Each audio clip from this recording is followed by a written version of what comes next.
Shalom, selamat hari Natal bagi kita semua jemaat terkasih. Biarlah kesukaan meliputi hati kita karena Kristus sudah datang membawa pengharapan dan damai bagi kita semua.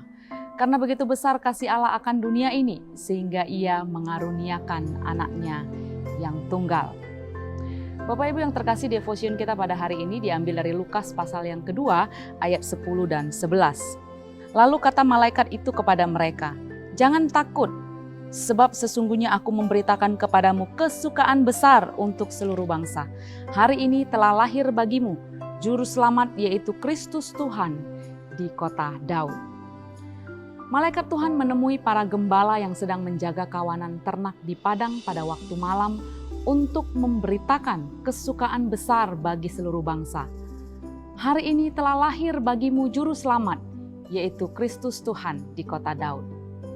Lukas mencatat bahwa berita besar ini diberitakan pertama kali kepada para gembala sebagai orang yang dianggap dunia tidak layak atau tidak masuk hitungan untuk menerima berita kesukaan besar seperti ini. Harusnya pejabat dulu karena Juru Selamat yang lahir. Harusnya istana dulu karena raja yang lahir.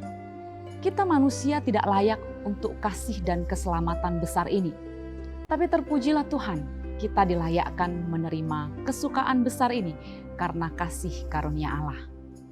Bapak Ibu yang terkasih, kita tahu Bapak Jokowi ketika menjadi gubernur Jakarta belusukan ke daerah-daerah yang tidak biasa didatangi oleh pejabat atau pemimpin daerah. Bantaran kali, daerah-daerah pemukiman yang kumuh, dan tempat-tempat umum lainnya. Ia sangat dekat dengan rakyat, berjabat tangan, berfoto, atau bahkan memegang kamera untuk selfie dengan masyarakat. Foto bersama Pak Jokowi dipajang dengan bangganya di media sosial atau dicetak besar dan dipajang di ruang tamu. Ini mendatangkan kesukaan yang besar bagi masyarakat. Kita yang melihat beritanya dari televisi pun ikut senang dan tersenyum menyaksikan betapa senangnya mereka yang bertemu dengan Pak Jokowi. Demikianlah kesukaan yang lebih besar lagi bagi seluruh dunia ketika firman itu, yakni Allah sendiri, telah menjadi manusia dan berada di antara kita. Hal yang luar biasa ini sungguh terjadi 2000 tahun yang lalu. Peristiwa ini tercatat dalam sejarah kehidupan manusia, mengubahkan dan memulihkan kehidupan banyak orang di dunia. Karena dari kepenuhannya, kita semua telah menerima kasih karunia dan kebenaran oleh Yesus Kristus. Kehadiran Yesus memulihkan keadaan kita yang lemah dan berdosa, memperbaharui hidup kita sehingga layak dan berkenan baginya. Dan berita kesukaan itu disebar kepada dunia melalui pemberitaan dan melalui kehidupan kita, orang-orang percaya. Simeon bertahun-tahun fokus menanti-nantikan penghiburan bagi Israel. Roh Kudus menuntun Simeon datang ke bait Allah ketika Yesus dibawa orang tuanya untuk disunat dan diserahkan kepada Tuhan.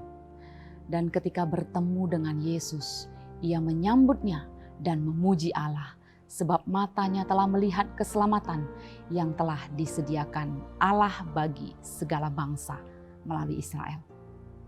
Seperti Simeon fokus menanti kedatangan Yesus Kristus, demikian juga kita fokus menanti kedatangannya dengan terus menghidupi firman dan melakukan kehendak-Nya agar kita berkenan baginya saat Ia datang menjemput kita nanti. Bapak Ibu, Natal 2020 ini walau keadaan kita tidak seperti sebelumnya, walau banyak kekhawatiran di hati kita karena COVID-19, walau perekonomian kita agak menurun dan mungkin sulit, tapi jangan sampai kita tidak merasakan kesukaan besar di hati kita. Juru Selamat telah lahir. Ia akan menyelamatkan dan membebaskan kita. Allah mengaruniakan anaknya yang tunggal agar setiap orang yang percaya kepadanya tidak binasa, melainkan beroleh hidup yang kekal.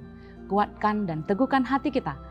Mari kita datang menyembah dan bersama-sama kita bersyukur karena Kristus telah lahir untuk menyelamatkan kita.